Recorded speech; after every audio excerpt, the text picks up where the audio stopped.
Hello बच्चों, आज हमारा पैसिव वॉइस का दूसरा क्लास होगा। इस क्लास में हम पैसिव वॉइस में जो पिछले क्लास में पढ़ा था उससे आगे हम कुछ एग्जाम्पल देखेंगे और उसी के जरिए हम इसके नियम को भी जानने का प्रयास करेंगे। तो आज हमारा पहला सेंटेंस हमने लिखा है सी सिंग्स अस अ सॉन्ग।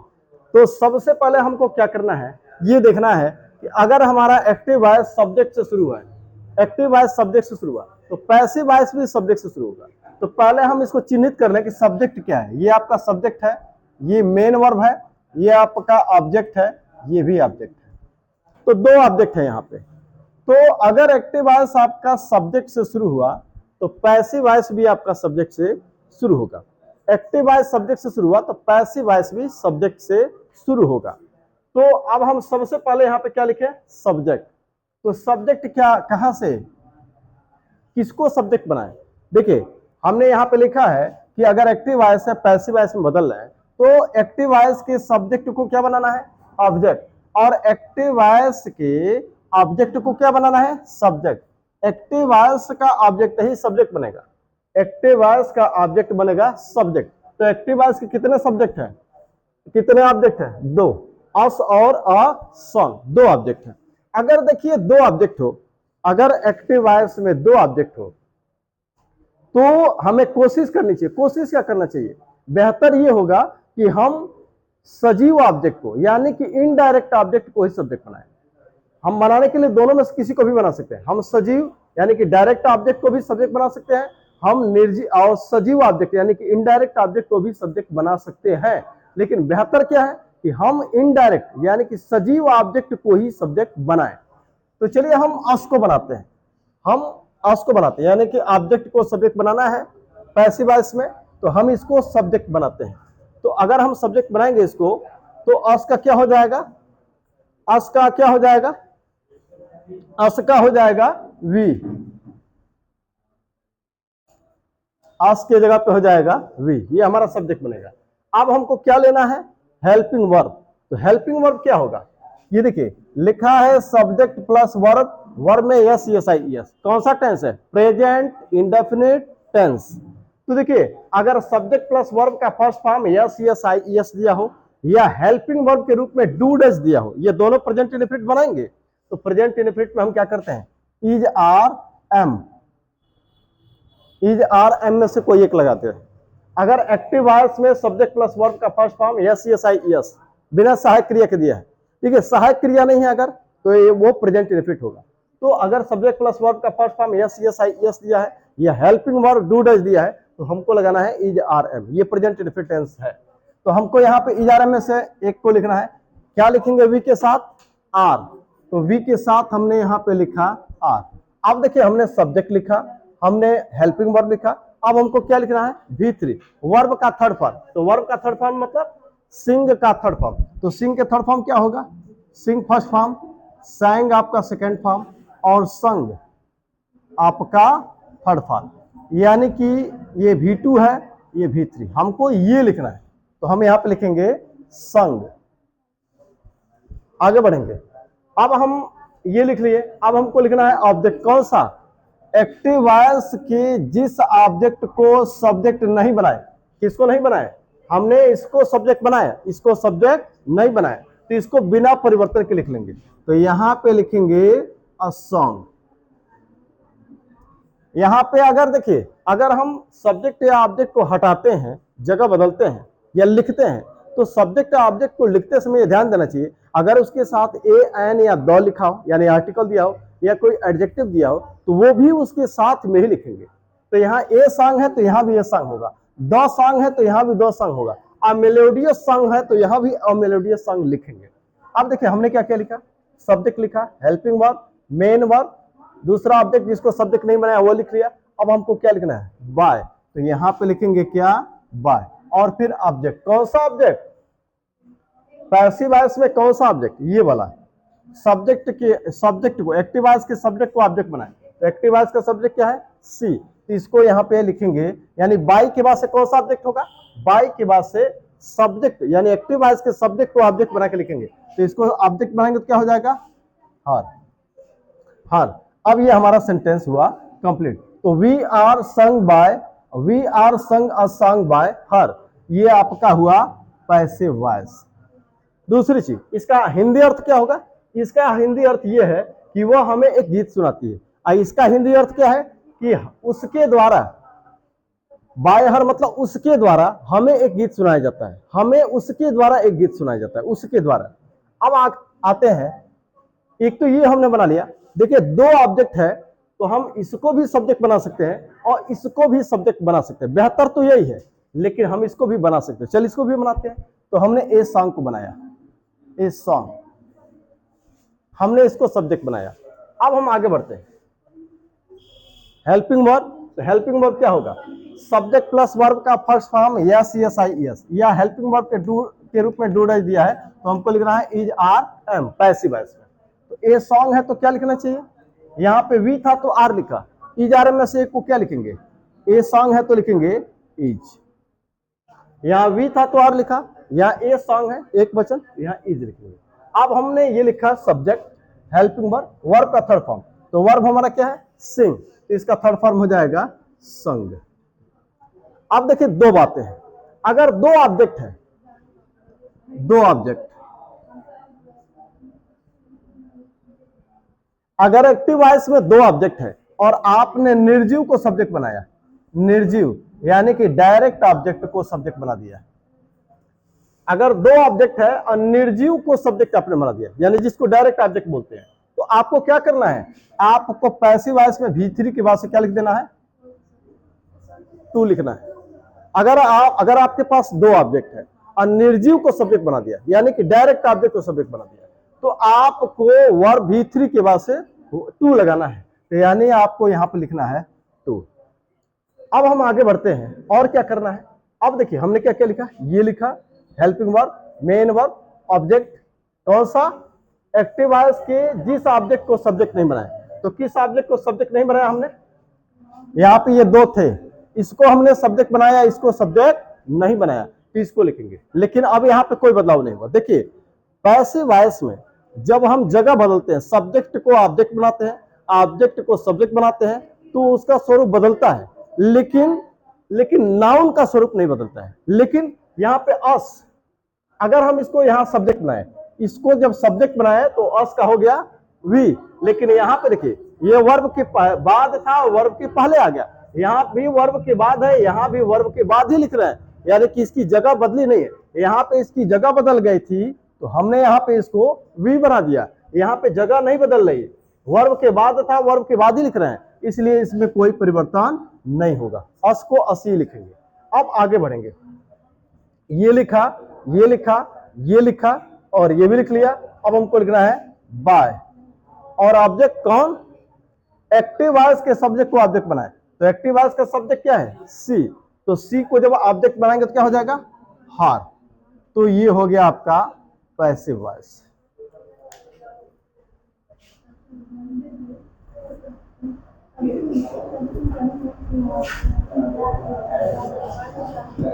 अब यहां पे देखिए, दो ऑब्जेक्ट है तो हम दो पैसिव वॉइस बना सकते हैं, लेकिन हमने ये कहा कि दोनों में से किसको चुनेंगे आप? बेहतर कौन होगा? ये बेहतर होगा। ये भी सही है, ये भी सही है, लेकिन ये ज्यादा बेहतर है। अगर इन दोनों में से चुनना हो तो इसी को बनाएंगे। तो ये ध्यान रहे कि अगर दो ऑब्जेक्ट है तो हम इनडायरेक्ट ऑब्जेक्ट यानी सजीव को ही सब्जेक्ट बनाए। तो चलिए बनाए। दूसरा देखते हैं।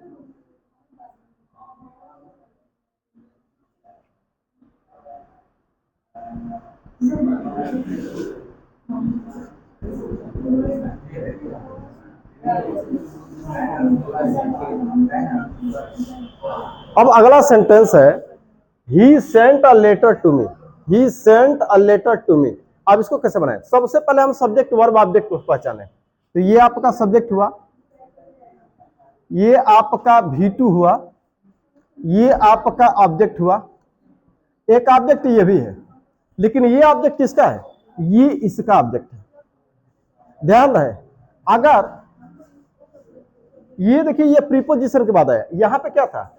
यहां पे ये भी इसी का ऑब्जेक्ट था और ये भी इसी का ऑब्जेक्ट था, क्योंकि दोनों के बीच में प्रीपोजिशन नहीं था। लेकिन यहां देखिए, अगर प्रीपोजिशन के बाद ये आया है, अगर ये टू ना होता, अगर ये टू ना होता तो ये भी इसी का ऑब्जेक्ट होता, ये भी इसी का ऑब्जेक्ट होता। लेकिन यहाँ टू दिया है, टू दिया है तो ये भी इसी का, ये किसका ऑब्जेक्ट है, ये इसका ऑब्जेक्ट है और ये इसका ऑब्जेक्ट है। तो यहां किसको ऑब्जेक्ट हम सब्जेक्ट बनाए, हम इसको लेटर को बनाए।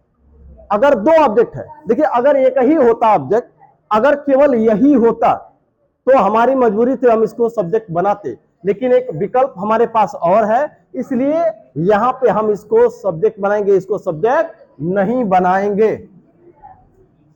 अगर हमारे पास एक ही ऑब्जेक्ट होता, केवल ये होता, तो हम इसको सब्जेक्ट बनाते, लेकिन ये एक विकल्प और हमारे पास है, तो यहां पे हम केवल इसी को सब्जेक्ट बनाए, इसको सब्जेक्ट न बनाए। हम यहाँ पे इसको न बनाए, क्यों? यहाँ पे देखिए क्या था, यहाँ दोनों के बीच में प्रीपोजिशन नहीं था, यहाँ ये भी इसका ऑब्जेक्ट है, ये भी इसका ऑब्जेक्ट है, अच्छा है। लेकिन यहाँ पे क्या है, इसके साथ प्रीपोजिशन लगा है, तो ये इसका ऑब्जेक्ट है, इसका ऑब्जेक्ट नहीं है। तो बेहतर यह है हम इसी को सब्जेक्ट बनाए, इसको सब्जेक्ट न बनाए। हाँ, अगर अकेले यही होता, अगर केवल यही होता तो हम इसको सब्जेक्ट बनाते, लेकिन इसके एक और विकल्प है हमारे पास, इसलिए हम इसको सब्जेक्ट बनाएंगे। तो यहाँ पे अ लेटर को हम सब्जेक्ट बना रहे हैं, अ लेटर को लिखेंगे यहाँ पे। आगे बढ़ेंगे। अब हमको ये सब्जेक्ट हो गया हेल्पिंग वर्ब। हेल्पिंग वर्ब क्या है, सेंड। सेंट क्या है, देखिए सेंड आपका है फर्स्ट फॉर्म, और सेंट आपका क्या है, ये V2 भी है और V3 भी है, ये सेकेंड फॉर्म भी है और थर्ड फॉर्म भी है। अगर इसके साथ सहायक क्रिया है तो थर्ड फॉर्म का काम करेगा, अगर इसके साथ सहायक क्रिया नहीं है तो सेकंड फॉर्म का काम करेगा। तो अब यहां देखिएगा, इसके साथ सहायक क्रिया नहीं है तो किसका काम करेगा, V2 का काम करेगा, V2। तो अब V2 अगर है, अगर सेकंड फॉर्म दिया है, सेकंड फॉर्म या हेल्पिंग वर्ब डिड दिया है, तो हमको क्या लिखना है, वाज वर्ब। ये कौन सा टेंस, पास्ट इंडेफिनिट टेंस। तो अगर V2 या हेल्पिंग वर्ब के रूप में डिड दिया है तो हमको लिखना है वाज वर्ब। तो वाज वर्ब में से कोई एक लिखेंगे, आई, ही, सी, इट, और एक वचन है तो क्या लिखना है, वाज। वी, दे, यू, और वो वचन है तो लिखना है वर। आगे बढ़े, तो ये हमने सब्जेक्ट लिखा, हेल्पिंग वर्ब लिखा। अब हमको चाहिए V3, तो V3 क्या होगा, सेंट ही V3 है। अब ये देखिए यहां ये क्या है, V3 है, क्यों, ये सहायक क्रिया के साथ है तो V3 है, ये बिना सहायक क्रिया के है, ये V2 है, तो हमने लिखा V3। अब आगे क्या लिखना है, ऑब्जेक्ट। अच्छा, एक चीज और देखेंगे यहां पे, अब हमको क्या लिखना है, वो ऑब्जेक्ट एक्टिव वॉइस के जिस ऑब्जेक्ट को सब्जेक्ट नहीं बनाया, किसको सब्जेक्ट बनाया हमने, इसको बनाया, किसको नहीं बनाया, इसको नहीं बनाया, तो इसको अब यहां पे हम लिखेंगे। लेकिन इसके साथ क्या आया है, प्रीपोजिशन, तो ये दोनों को साथ ही लिखेंगे। अब यहां पे जरा देखिएगा, यहां पे मैंने क्या किया था, अस को जब जगह बदल दिया था तो मैंने क्या लिखा था, वी, यानी कि ऑब्जेक्ट को सब्जेक्ट बनाया था तो इसका स्वरूप बदल दिया। लेकिन इसी को यहां पे मैंने लिखा, यहां पे हमने इसमें कोई बदलाव नहीं किया, क्योंकि यहां पे जब जगह नहीं बदली तो कोई बदलाव नहीं किए, यहां पे जगह बदली तो बदलाव किए, यहां भी जगह नहीं बदल रही, यहां भी वर्ब के बाद, यहां भी वर्ब के बाद, कोई जगह नहीं बदल रही है, इसका स्वरूप भी नहीं बदलेगा, यानी कि कंप्लीट। आगे बढ़ेंगे, बाय, हमने लिखा बाय। अब उसके बाद से ऑब्जेक्ट, कौन सा ऑब्जेक्ट, सब्जेक्ट को ऑब्जेक्ट बनाएंगे। बाय के बाद से कौन सा ऑब्जेक्ट होता है, एक्टिव वॉइस का सब्जेक्ट ही बाय के बाद से ऑब्जेक्ट बन के आता है, यानी कि ही को हम ऑब्जेक्ट बना देंगे तो हो जाएगा हिम।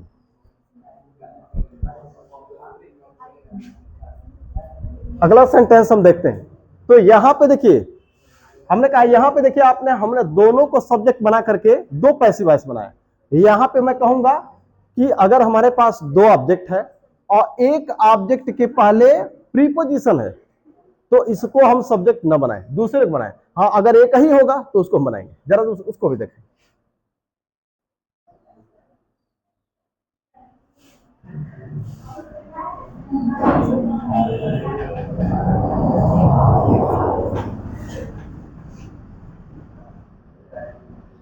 ये सेंटेंस हमारा है, he does not listen to me. ये आपका सब्जेक्ट है, ये आपका हेल्पिंग वर्ब है, ये आपका मेन वर्ब है, और ये आपका क्या है, ऑब्जेक्ट। अभी मैंने कहा कि यहां पे टू के साथ मी था तो हमने इसको सब्जेक्ट नहीं बनाया, क्योंकि हमारे पास एक विकल्प दूसरा मौजूद था। यहाँ पे एक ही ऑब्जेक्ट है, वो है मी। हमारे पास इसके अलावा दूसरा कोई विकल्प नहीं है, इसलिए हम इसको यहाँ पे सब्जेक्ट बनाएंगे। अगर दो ऑब्जेक्ट है तो हम इसको सब्जेक्ट नहीं बनाएंगे, अगर एक और ऑब्जेक्ट होता तो इसको नहीं बनाते, लेकिन एक ही ऑब्जेक्ट यही है, इसलिए हम यहाँ पे इसको सब्जेक्ट बनाएंगे। तो मी को सब्जेक्ट बनाएंगे तो क्या हो जाएगा, आई। अब यहाँ पे हम क्या लिखें, डज। अब यहाँ सहायक क्रिया क्या है, डज।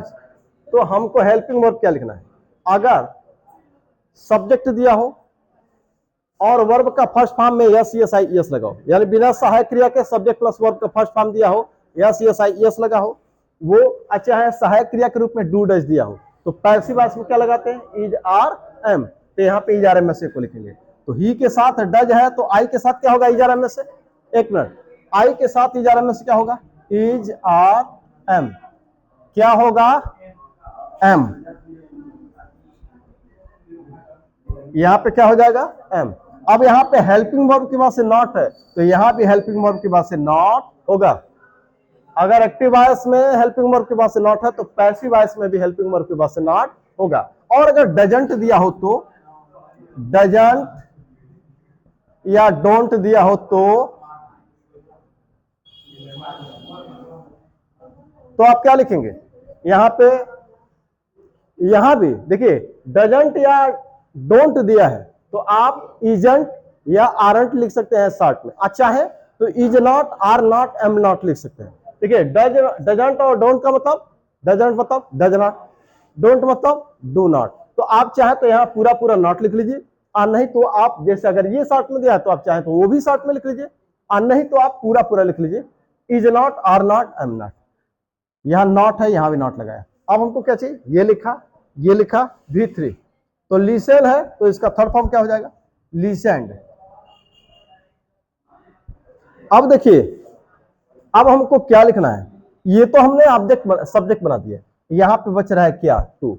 अगर मेन वर्ब के बाद से कोई प्रीपोजिशन है तो उसको भी हम रखेंगे, हटाएंगे नहीं, तो यहां पे लिखेंगे क्या, टू। यहां भी इसके बाद था, यहां भी इसके बाद ही है। आगे बढ़ेंगे तो हमने क्या क्या लिखा, ये लिखा, ये लिखा, ये लिखा, ये नॉट लिख लिया, ये लिखा, और ऑब्जेक्ट। तो कौन सा ऑब्जेक्ट, एक्टिव वॉइस के जिस ऑब्जेक्ट को सब्जेक्ट नहीं बनाए, लेकिन एक्टिव वॉइस में एक ही ऑब्जेक्ट था उसको सब्जेक्ट हमने बना दिया। दूसरा ऑब्जेक्ट नहीं है तो नहीं है तो नहीं लिखेंगे, आगे बढ़ेंगे, बाय। अब बाय के बाद से कौन, एक्टिव वॉइस का सब्जेक्ट ऑब्जेक्ट बनेगा, तो एक्टिव वॉइस का सब्जेक्ट क्या है, ही।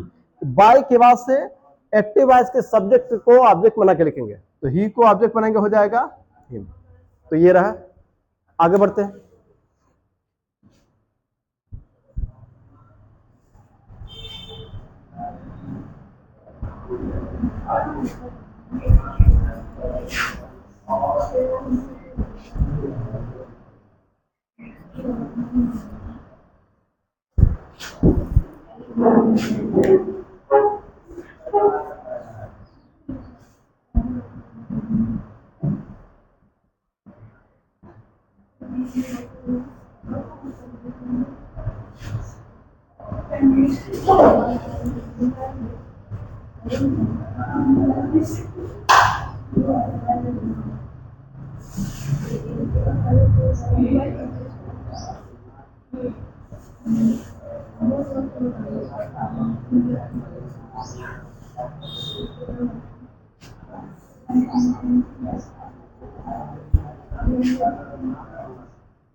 तीन सेंटेंस है, इसको बनाते हैं। हमारा सेंटेंस है we did not ridicule him. सबसे पहले ये क्या है, सब्जेक्ट, ये आपका क्या है, हेल्पिंग वर्ब, ये आपका क्या है, मेन वर्ब, ये आपका क्या है, ऑब्जेक्ट। एक ही ऑब्जेक्ट है। देखिए हमको बनाना है सब्जेक्ट, लिखना है सब्जेक्ट, कहां से आएगा, एक्टिव वॉइस के ऑब्जेक्ट को सब्जेक्ट बनाए, तो एक्टिव वॉइस का एक ही ऑब्जेक्ट। देखिए एक्टिव वॉइस के अगर दो ऑब्जेक्ट हैं तो दो पैसिव वॉइस बना सकते हैं, लेकिन अगर एक ही ऑब्जेक्ट है तो उसी को बनाएंगे। तो यहाँ पे एक ही ऑब्जेक्ट है हिम, तो हिम को हम सब्जेक्ट बना देंगे यहाँ पे। तो जब इसकी जगह पर देखिए ये वर्ब के बाद है यानी कि ऑब्जेक्ट है, यहाँ पे सब्जेक्ट बनाएंगे तो हिम का क्या हो जाएगा, ही। अब देखिए डिड, हमको लिखना है हेल्पिंग वर्ब, यहाँ क्या है, डिड। तो देखिए अगर आपका V2 है, एक्टिव वॉइस में V2 है या हेल्पिंग वर्ब डिड है, तो पैसिव वॉइस में क्या लगेगा, वाज या वर, कोई एक। तो ही के साथ क्या लगाएंगे, आई ही सी इट, और एक वचन है तो लगाएंगे वाज। वी दे यू बहुवचन हो तो क्या लगाएंगे, वर। चलिए तो हो गया। अब यहाँ हेल्पिंग वर्ब के बाद से नॉट है, तो यहाँ भी हेल्पिंग वर्ब के बाद से नॉट होगा। एक्टिव वॉइस में वाक्यों शब्दों का जो क्रम है वही पैसिव वॉइस में भी रहेगा। ये तो हो गया। अब हमको क्या लिखना है, V3। तो V3 क्या होगा, रिडिक्यूल का हो जाएगा रिडिक्यूल्ड। रिडिक्यूल्ड वर्ब का थर्ड फॉर्म। तो हमने ये लिखा, ये भी लिख लिया, वर्ब का थर्ड फॉर्म। अब हमको क्या चाहिए, ऑब्जेक्ट। कौन सा ऑब्जेक्ट, एक्टिव वॉइस के जिस ऑब्जेक्ट को सब्जेक्ट नहीं बनाए। तो किसको सब्जेक्ट नहीं बनाए, एक ही ऑब्जेक्ट था उसको सब्जेक्ट हमने बना दिया, दूसरा कोई ऑब्जेक्ट हमारे पास बचा नहीं है। तो आगे बढ़ेंगे, लिखेंगे बाय। अब ऑब्जेक्ट बाय के बाद से कौन सा ऑब्जेक्ट होता है, बाय के बाद से वो ऑब्जेक्ट होता है, एक्टिव वॉइस के सब्जेक्ट को ऑब्जेक्ट बना के लिखते हैं। एक्टिव वॉइस के सब्जेक्ट को बाय के बाद ऑब्जेक्ट बना के लिखते हैं। तो वी को ऑब्जेक्ट बनाएंगे तो क्या हो जाएगा, अस। और वर्ब के बाद से कौन सा ऑब्जेक्ट होता है, ये एक्टिव वॉइस का वो ऑब्जेक्ट होता है जिसको हम सब्जेक्ट नहीं बनाते हैं। अब अगला सेंटेंस हमारा है, he was not ridiculed by us. इसका मतलब क्या है, इसका मतलब यह है कि हम उसका उपहास नहीं किए। इसका मतलब क्या है, उसके द्वारा हमारा उपहास नहीं किया गया, उसके द्वारा हमारा उपहास नहीं किया गया।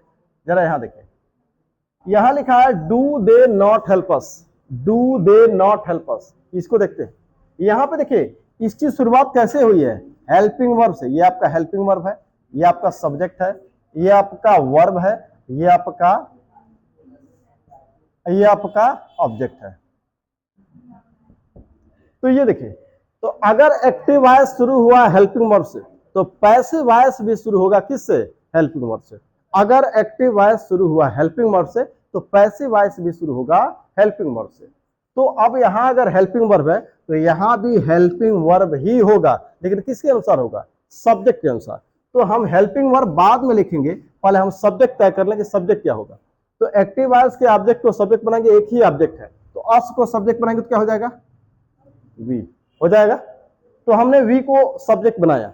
अब यहां देखिए, हमको देखिए यहां सब्जेक्ट के पहले हेल्पिंग वर्ब है, तो यहां भी सब्जेक्ट के पहले हेल्पिंग वर्ब लिखना है।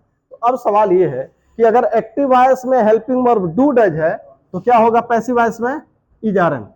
अगर आपका एक्टिव वॉइस में सब्जेक्ट प्लस वर्ब का फर्स्ट फॉर्म बिना सहायक क्रिया के दिया हो, या हेल्पिंग वर्ब डू डज दिया हो, तो पैसिव वॉइस में हेल्पिंग वर्ब क्या होगा, इज आर एम। तो यहाँ पे डू है, तो यहाँ पे क्या हो जाएगा, इज आर एम। अब वी के साथ क्या होना चाहिए, आर, तो यहाँ पे लिखेंगे आर। आगे बढ़े, तो ये देखिए हेल्पिंग वर्ब सब्जेक्ट, और सब्जेक्ट के बाद से नॉट है, यहां सब्जेक्ट के बाद से नॉट है, तो यहां भी सब्जेक्ट के बाद से नॉट होगा। अब देखिए हेल्पिंग वर्ब सब्जेक्ट नॉट, जो क्रम इसका है वही क्रम इसका भी है। तो यहां पे मैंने लिखा आर वी नॉट। अब उसके बाद से वर्ब का थर्ड फॉर्म, तो वर्ब हमारा क्या है, हेल्प, तो हो जाएगा हमारा क्या, हेल्प। अब दूसरा ऑब्जेक्ट, एक्टिव वॉइस के जिस ऑब्जेक्ट को सब्जेक्ट नहीं बनाया, देखिए एक्टिव वॉइस में एक ही ऑब्जेक्ट था अस, जिसको हमने सब्जेक्ट बना दिया, दूसरा ऑब्जेक्ट है ही नहीं, तो कहां से लिखेंगे, आगे बढ़ेंगे बाय। अब बाय के बाद से किसको क्या लिखते हैं, एक्टिव वॉइस के सब्जेक्ट को ऑब्जेक्ट बना के लिखते हैं। एक्टिव वॉइस का सब्जेक्ट क्या है, दे, तो यहां पे लिखेंगे बाय देम। लेकिन एक बात ध्यान रहे कि बाय देम को हम सब्जेक्ट नहीं बनाते, यानी कि बाय देम हम लिखते नहीं है पैसिव वॉइस में। बाय पीपल, बाय देम, ये जो बाय प्लस ऑब्जेक्ट है, तो जब बाय देम लिखना हो, यानी कि people, they, one, someone, somebody, anyone, anybody, no one, nobody, none, इतने सारे अगर सब्जेक्ट हैं एक्टिव वॉइस में, तो पैसिव वॉइस में हम बाय देम नहीं, बाय प्लस ऑब्जेक्ट नहीं लिखते। यानी कि यहां पे बाय देम नहीं लिखेंगे, बाय पीपल नहीं लिखेंगे, by one, by someone, by somebody, by anyone, by anybody, by no one, by nobody, by none, इतनी सारी चीजों को हम यहां पे लिखते नहीं है। ठीक है, तो यहां भी बाय देम नहीं लिखेंगे, और यहां भी हम एक मिनट, हाँ, इस चीज को देखें, यहाँ पे हम बाय देम को लिखेंगे नहीं, ठीक है, ये चीज यहाँ पे मिस कर गया। यहाँ पे बाय देम लिखने की जरूरत नहीं लिखना चाहिए, यहाँ से हम बाय देम को हटा देंगे। ये सेंटेंस हमारा यहीं पे कंप्लीट हो गया है। ध्यान रहे कि ये सेंटेंस हमारा यहीं पे कंप्लीट हो गया है, ठीक है, यानी कि बाय देम हम नहीं लिखेंगे। तो आर वी नॉट हेल्प, बस इतना ही हमारा कंप्लीट है। यहाँ पे बाय देम लिखने की जरूरत नहीं। बाय पीपल भी नहीं लिखेंगे, बाय वन भी नहीं लिखेंगे, by someone, by somebody, by anyone, by anybody, by no one, by none, by nobody, इनको भी नहीं लिखते हैं। जैसा जैसा सेंटेंस आता जाएगा हम बताते जाएंगे। आगे देखते हैं। तो आर वी नॉट हेल्प, क्या हमारी सहायता नहीं की गई, ये है इसकी हिंदी। आगे है, अब ये शुरू हुआ आपका किससे, क्वेश्चन वर्ड से। ये आपका शुरू हुआ किससे, हेल्पिंग वर्ब से, तो ये भी शुरू हुआ हेल्पिंग वर्ब से। ये देखिए, helping verb, subject, not, verb, बाकी चीजें। अब आगे देखिए, या क्वेश्चन वर्ड से शुरू हुआ तो ये भी क्वेश्चन वर्ड से शुरू होगा। अगर एक्टिव वॉइस क्वेश्चन वर्ड से शुरू हुआ तो पैसिव वॉइस भी क्वेश्चन वर्ड से शुरू होगा। अब क्वेश्चन वर्ड के बाद से आया हेल्पिंग वर्ब, तो यहां भी आएगा हेल्पिंग वर्ब। ध्यान दीजिए, अगर यहाँ क्वेश्चन वर्ड के बाद से हेल्पिंग वर्ब है तो यहां भी क्वेश्चन वर्ड के बाद से हेल्पिंग वर्ब आएगा, लेकिन सब्जेक्ट के अनुसार। पहले हम सब्जेक्ट देख लेते हैं। सब्जेक्ट क्या है, ये आपका सब्जेक्ट है, ये आपका क्या है, हेल्पिंग वर्ब है, ये आपका क्या है, मेन वर्ब है, ये क्या है, ऑब्जेक्ट। ऑब्जेक्ट को सब्जेक्ट बनाएंगे तो देम को सब्जेक्ट बनाएंगे तो क्या हो जाएगा, दे। अब एक चीज हम देखें, यहाँ पे हमको हेल्पिंग वर्ब लिखना है, तो कहां से आएगा हेल्पिंग वर्ब। देखिए, डिड लिखा है, डिड। अगर सब्जेक्ट, अगर देखिए एक्टिव वॉइस में सब्जेक्ट प्लस वर्ब का सेकंड फॉर्म दिया हो, अगर एक्टिव वॉइस में वर्ब का सेकंड फॉर्म हो या हेल्पिंग वर्ब डिड हो, तो पैसिव वॉइस में हेल्पिंग वर्ब क्या होगा, वाज वर्ब। तो वाज वर्ब में से किसी को लिखेंगे। तो दे है तो क्या लिखना चाहिए, आई, ही, सी, इट, और एक वचन है तो वाज, वी, दे, यू बहुवचन है तो वर। यहां पे लिखेंगे वर। अब यह क्वेश्चन वर्ड हुआ, हेल्पिंग वर्ब हुआ, सब्जेक्ट हुआ, नॉट है सब्जेक्ट के बाद से, तो यहां भी सब्जेक्ट के बाद से नॉट लिख देंगे। और अगर ये ऐसे शार्ट में डिडंट दिया हो तो, अगर ऐसे दिया हो तो आप यहां पे वरंट लिख लीजिए, या तो आप ऐसे लिख लीजिए, या तो पूरा पूरा यहां पे वर और यहां पे नॉट लिख लीजिए। ये सेंटेंस ऐसे भी तो आ सकता है, डिडंट भी हो सकता है। अगर यहां डिडंट है तो आप यहां का क्या कर दीजिए, आप वर को वर्ट लिख दीजिए, या एक विकल्प ये भी है कि यहां पे वर लिखिए और नॉट यहां पे लिख दीजिए। उसी तरह से अगर डोंट या डिडंट दिया है तो यहां आप यहां पे इजेंट या आरंट लिख सकते हैं, या यहां पे इज आरएम लिख करके यहां पे नॉट लिख सकते हैं। आगे बढ़ेंगे, वर्ब का थर्ड फॉर्म हमको चाहिए, तो वर्ब का थर्ड फॉर्म हो जाएगा क्या, रेस्पेक्टेड। तो why were they not respected. अब आगे क्या है, वह ऑब्जेक्ट जिसको सब्जेक्ट नहीं बनाया, एक ही ऑब्जेक्ट था उसको सब्जेक्ट बना दिया, तो दूसरा नहीं है, नहीं लिखेंगे। आगे बढ़ेंगे, बाय प्लस ऑब्जेक्ट, तो यहां पे मैंने लिखा बाय और प्लस ऑब्जेक्ट कौन सा, सब्जेक्ट को, यानी एक्टिव वॉइस के सब बाय के बाद से किसको लिखते हैं, बाय के बाद से एक्टिव वॉइस के सब्जेक्ट को ऑब्जेक्ट बना के लिखते हैं। तो एक्टिव वॉइस का सब्जेक्ट क्या है, सी, तो यहां इस आएगा तो क्या हो जाएगा, हर। ये सेंटेंस हमारा यहां पे कंप्लीट। आगे बढ़ते हैं। अब आगे देखते हैं, ये जो दो सेंटेंस है, सब्जेक्ट प्लस वर्ब का फर्स्ट फॉर्म बिना सहायक क्रिया के, और डू या डज, ये तो यहां इजारम होता है।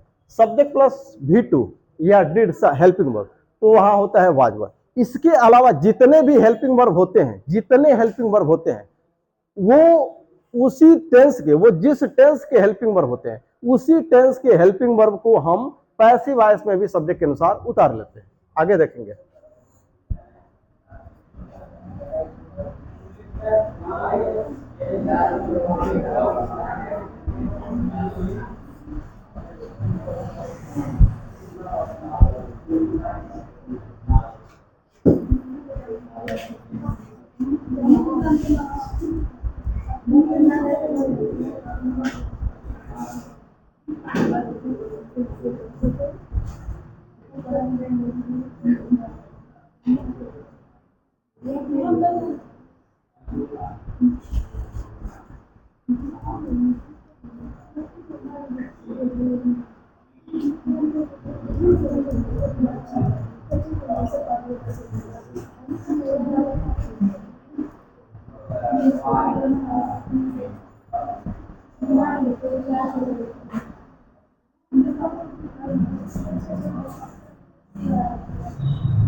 आगे सेंटेंस हम देखते हैं।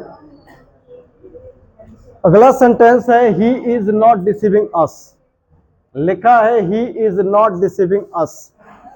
तो सबसे पहले हम क्या करें, ये आपका सब्जेक्ट हुआ, ये हेल्पिंग वर्ब हुआ, ये आपका मेन वर्ब हुआ और ये आपका ऑब्जेक्ट हुआ। तो सबसे पहले ऑब्जेक्ट को सब्जेक्ट बनाएं, तो अस को सब्जेक्ट बनाएंगे तो क्या होगा वी। अस को सब्जेक्ट बनाएंगे तो क्या हो जाएगा वी। तो यहां पे हो गया क्या वी। अगला हमारा क्या है यहाँ पे इज। अब एक बात ध्यान दीजिए, ये चार चीज आपको बताया कि सब्जेक्ट प्लस वर्ब का first form yes yes I yes do does, ये दिया है तो हमको पैसिव वॉइस में क्या लिखना है इज आर एम। और अगर लिखा है सब्जेक्ट प्लस सेकंड फॉर्म या डिड हेल्पिंग वर्ब के रूप में तो हमको पैसिव वॉइस में लिखना है वाज वर। इसके अलावा सहायक क्रिया जितनी सहायक क्रियाएं होती हैं, एक्टिव वॉइस में जिस टेंस की सहायक क्रिया होगी पैसिव वॉइस में उसी टेंस की सहायक क्रिया को उतारेंगे। एक्टिव वॉइस में जिस टेंस की सहायक क्रिया होगी पैसिव वॉइस में उसी टेंस की सहायक क्रिया उतारेंगे। जैसे देखिए, अगर एक्टिव वॉइस में है इज तो पैसिव वॉइस में या तो इज या तो आर या तो एम होगा। अगर एक्टिव वॉइस में है वाज तो या तो वाज या तो वर। अगर लिखा है वर तो या तो वाज या तो वर। अगर लिखा है एम तो या तो इज या तो आर या तो एम। यदि आर है तो या तो इज या तो आर या तो एम। मतलब इनमें से कोई एक है तो इनमें से ही कोई एक पैसिव वॉइस में भी होगा। अगर इन दोनों में से कोई एक्टिव वॉइस में है तो इन्हीं दोनों में से कोई एक पैसिव वॉइस में भी होगा। अगर इन दोनों में से कोई एक एक्टिव वॉइस में है तो इन्हीं दोनों में से कोई एक पैसिव वॉइस में भी होगा। अगर इन दोनों में से कोई एक एक्टिव वॉइस में है तो पैसिव वॉइस में इन्हीं दोनों में से कोई एक होगा। ये ग्रुप है, इज आर एम में से कोई एक ग्रुप है तो पैसिव वॉइस में उसी ग्रुप का कोई एक होगा, इज आर एम में से कोई एक होगा। वाज या वर में से कोई एक है, इन्हीं में से कोई एक होगा। हैज या हैव है, इन्हीं में से कोई एक होगा। विल या शैल है, इन्हीं में से कोई एक होगा। कंफ्यूज नहीं होना। चलिए यहां देखते हैं इज। यहां पे हेल्पिंग वर्ब है इज, तो पैसिव वॉइस में क्या होगा, चाहे इज चाहे आर चाहे एम, इन्हीं तीनों में से कोई एक होगा। अगर इज है तो इन्हीं तीनों में से कोई एक होगा। तो यहां पे क्या लिखे, ही के साथ इज है तो वी के साथ, ही के साथ इज तो वी के साथ, यहां आई हो तो क्या होगा, आई है तो एम, ही सी इट और एक वचन है तो इज, अगर वी दे यू बहुवचन है तो यहां पे क्या लिखेंगे आर। यहां इज है तो इज आर एम में से ही कोई एक होगा, इज आर एम। अब यहां नॉट है तो यहां भी नॉट को क्या कर लेंगे उतार लेंगे। तो देखिए सब्जेक्ट हेल्पिंग वर्ब नॉट। अब हमको देखिए, अगर एक्टिव वॉइस में लिखा है वर्ब में आईएनजी, अगर एक्टिव वॉइस में वर्ब में आईएनजी लिखा है, कोई भी टेंस हो, कोई भी टेंस हो, अगर एक्टिव वॉइस में वर्ब में आईएनजी लगा है तो पैसिव वॉइस में आपको बिंग जोड़ना है अपने तरफ से। क्या जोड़ना है बिंग। अगर एक्टिव वॉइस में वर्ब में आईएनजी लगा है तो आपको पैसिव वॉइस में क्या जोड़ देना अपने तरफ से बिंग। तो यानी कि यहां नॉट के बाद क्या जोड़ेंगे बिंग। बात समझ में आ गई। अब कहां जोड़ेंगे, बिल्कुल V3 के ठीक पहले। कहां जोड़ेंगे, बिल्कुल V3 के पहले। जो V3 लिखते हैं पैसिव वॉइस में बिल्कुल V3 के पहले जोड़ना है। ठीक है, तो यहां पे मैंने लिखा है, अब हमको V3 लिखना है तो बिल्कुल V3 के पहले, तो बिंग लिखा। अब वर्ब का थर्ड फॉर्म तो हो जाएगा डिसीव्ड। यानी कि आपने क्या समझा, जो चीज हमको जोड़े, देखिए अगर वर्ब में आईएनजी लगा है तो पैसिव वॉइस में हमको क्या जोड़ना है बिंग। क्या जोड़ना है बिंग। अब कहां जोड़ना है, बिल्कुल V3 के पहले।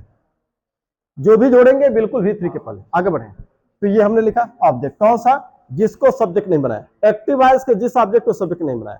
देखिए एक्टिव वॉइस में एक ही ऑब्जेक्ट था, उसको सब्जेक्ट हमने बनाया, दूसरा ऑब्जेक्ट नहीं है। तो आगे बढ़ेंगे बाय। अब बाय के बाद से फिर ऑब्जेक्ट, कौन सा ऑब्जेक्ट? एक्टिव वॉइस के सब्जेक्ट को ऑब्जेक्ट बना करके बाय के बाद लिखते हैं। तो ही को बनाएंगे तो क्या हो जाएगा? हिम। आया समझ में? अगला देखें, अगला सेंटेंस हमारा है, अगला सेंटेंस है was I not helping them. अब ये देखिए ये शुरू हुआ किससे? हेल्पिंग वर्ब से। तो पैसिव वॉइस भी शुरू होगा हेल्पिंग वर्ब से, यानी कि ये हेल्पिंग वर्ब से शुरू हुआ तो पैसिव वॉइस भी शुरू होगा हेल्पिंग वर्ब से। तो चलिए हेल्पिंग वर्ब तो हम लिखेंगे सब्जेक्ट के बाद, वो हम बाद में तय करेंगे, पहले हम सब्जेक्ट लिख लें, इसके लिए जगह छोड़ते हैं। तो सब्जेक्ट क्या होगा? ये आपका हेल्पिंग वर्ब है, ये आपका सब्जेक्ट है, ये आपका मेन वर्ब है, ये आपका ऑब्जेक्ट है। ऑब्जेक्ट को सब्जेक्ट बनाए तो देम को सब्जेक्ट बनाएंगे तो क्या हो जाएगा? दे। दे। अब यहां हेल्पिंग वर्ब लिखे। अब देखिए मैंने बताया है अगर एक्टिव वॉइस का हेल्पिंग वर्ब वाज है तो वाज या वर में से ही कोई एक होगा, अगर वर है तो वर में से, वर या वाज में से ही कोई एक होगा। यानी इस ग्रुप का कोई है तो इसी ग्रुप का कोई होगा, इस ग्रुप का कोई है तो इसी ग्रुप का कोई होगा, अगर इस ग्रुप का कोई है तो इसी ग्रुप का होगा, और इस ग्रुप का है कोई तो इसी ग्रुप का। यानी वाज है तो क्या क्या हो सकता है? वाज चाहे वर। चलिए तो दे के साथ क्या लिखना चाहिए? वर। आई ही सी इट और एक वचन है तो वाज, वी दे यू बहुवचन है तो वर। यहां पे लिख देंगे वर।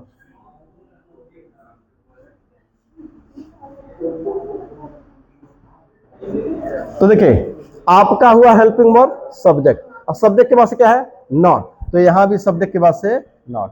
तो देखिए question helping verb subject not, बिल्कुल वही क्रम है, जो क्रम यहां है वही क्रम यहां भी है। अब आगे देखते हैं आईएनजी वर्ब में। अगर आईएनजी, अब क्या लिखने की क्या समय है? V3 लिखने का समय है। लेकिन अगर एक्टिव वॉइस में वर्ब में आईएनजी लगा है तो पैसिव वॉइस में हमको अपने तरफ से क्या जोड़ना है? बिंग। बिंग जोड़ेंगे, तो यहां पे जोड़ देंगे बिंग। कहां जोड़ते हैं वो अपने तरफ से? बिल्कुल V3 के पहले। अब यहां पे लिखेंगे इसको वर्ब का थर्ड फॉर्म, पूरे पैसिव वॉइस में थर्ड फॉर्म हेल्प। तो अब यहां ये हो गया, तो were they not being help. Help इसका मतलब क्या है? क्या वे हमारी, क्या मैं उनकी सहायता नहीं कर रहा था? यहां पे इसका मतलब क्या होगा? क्या उनके द्वारा, क्या मेरे द्वारा उनकी सहायता नहीं की जा रही थी? यहाँ पे सेंस थोड़ा सा बदल जाएगा, बोलने का तरीका बदल जाएगा। चलिए तो अब आगे बढ़ेंगे। ये दूसरा ऑब्जेक्ट तो दिया नहीं है, आगे बढ़ेंगे। एक ही ऑब्जेक्ट था, सब्जेक्ट बना दिया, दूसरा ऑब्जेक्ट नहीं है, आगे लिखेंगे बाय। अब बाय के बाद से सब्जेक्ट, एक्टिव वॉइस के सब्जेक्ट को ऑब्जेक्ट बनाइए, यहां पे लिखिए, लिखेंगे मी। क्वेश्चन मार्क है, क्वेश्चन मार्क लगाएंगे। अगला sentence why. Why shall we not call him. तो लिखा है, चलिए इसको हम थोड़ा सा बदलते हैं, उसको हम बाद में करेंगे, पहले यहां बदलते हैं। Not be calling him. Why shall we not be calling him. अच्छा है, हेल्पिंग लिख लीजिए कुछ और, यहां लिखते हैं आई।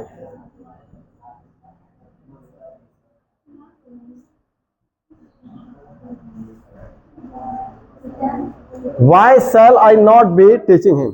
अब जरा देखिएगा ये कौन सा टेंस है? ये आपका हुआ हेल्पिंग वर्ब, मेन वर्ब, ये आपका ऑब्जेक्ट। देखिए टेंस कौन सा है? ये है फ्यूचर कंटीन्यूअस। ऐसा कहा जाता है कि फ्यूचर कंटीन्यूअस और उसके बाद से जितने और जो परफेक्ट कंटीन्यूअस है, present perfect continuous, past perfect continuous, future perfect continuous और फ्यूचर कंटीन्यूअस, इनका ऐसा कहा जाता है किताबों में कि इनका पैसिव वॉइस नहीं बनाते हैं, लेकिन जब जरूरत पड़ जाए, इनकी जरूरत बहुत कम पड़ती है, लेकिन जब जरूरत पड़ जाए तो इनका पैसिव वॉइस हम बना सकते हैं। सुनिएगा, कहा जाता है कि future continuous, present perfect continuous, past perfect continuous, future perfect continuous का पैसिव वॉइस नहीं बनता है, किताबों में ऐसा देता है, लेकिन जब जरूरत पड़ेगी तो इनका पैसिव वॉइस भी हम बनाएंगे। और यहां जरूरत है, जरा देखिएगा, लिखा ये किससे शुरू हुआ? क्वेश्चन वर्ड से, तो हम शुरू करेंगे क्वेश्चन वर्ड से। अब यहां सैल है तो क्या क्या हो सकता है? Helping verb. अब देखिए हेल्पिंग वर्ब है तो शैल है तो क्या क्या हो सकता है शैल है तो विल या शैल ही होगा, लेकिन किसके अनुसार? सब्जेक्ट के अनुसार। तो सब्जेक्ट आपका क्या है बनेगा? हिम को सब्जेक्ट बनाएंगे, एक्टिव वॉइस के ऑब्जेक्ट को सब्जेक्ट बनाएंगे, हिम को सब्जेक्ट बनाएंगे तो क्या हो जाएगा? ही होगा ना। अब आप बताइए, आई और वी के साथ शैल तो बाकी हर जगह विल, तो यहां पे लिखेंगे विल। वैसे ये बात मैंने भी कई बार कहा है कि और भी जगह आप सुनते होंगे कि अब इस समय नॉर्मल फ्यूचर में जनरली हम किसका यूज करते हैं? आई और वी, मतलब आई और वी के साथ भी हम विल का प्रयोग करते हैं, लेकिन इंटरोगेटिव में हम आई और वी के साथ सेल का ही यूज करते हैं। लेकिन बाकी जो अफर्मेटिव है, नेगेटिव सेंटेंस है, तो नॉर्मली हर जगह हम सबके साथ विल लगाते हैं, आई और वी के साथ भी। तो अब यहां देखिए, यहां लिखा मैंने question word, helping verb, subject. अब हमको क्या लिखना है? सब्जेक्ट के बाद से नॉट है तो यहां भी सब्जेक्ट के बाद से नॉट लिखेंगे। अब उसके बाद से क्या है? बी, तो यहां भी बी को क्या कर लेंगे? लिख लेंगे। लेकिन एक चीज है, अब नंबर किसका है? वर्ब का थर्ड फॉर्म लिखना है, लेकिन यहां वर्ब में क्या लगा है? आईएनजी। तो जब भी वर्ब में आईएनजी लगाना है, लगा है, तो हमको अपने तरफ से क्या जोड़ना है? बिंग। तो हम यहां पे अपने तरफ से क्या जोड़े? बिंग। आपने यहां देखा कि हेल्पिंग वर्ब बिल्कुल वैसे ही है, एक्टिव वॉइस का भी, पैसिव वॉइस का भी। हमने जोड़ा अपने तरफ से क्या? वर्ब में आईएनजी लगा था तो हमने क्या जोड़ दिया? बिंग, बिंग जोड़ दिया। अब आगे बढ़ेंगे वर्ब का थर्ड फॉर्म, तो टीच का थर्ड फॉर्म क्या होता है? टॉट। अब आगे बढ़ेंगे, दूसरा ऑब्जेक्ट दिया नहीं है, आगे बढ़ेंगे बाय, और फिर क्या? आगे बढ़ेंगे तो अब यहां देखिए, एक्टिव वॉइस के सब्जेक्ट को ऑब्जेक्ट बनाएंगे, क्या हो जाएगा? मी। ठीक है, क्वेश्चन वर्ड यहां क्वेश्चन मार्क है, यहां भी क्वेश्चन मार्क रहेगा। कितना स्मॉल है? 9 बज गया। ठीक, चलिए तो आज के लिए इतना ही।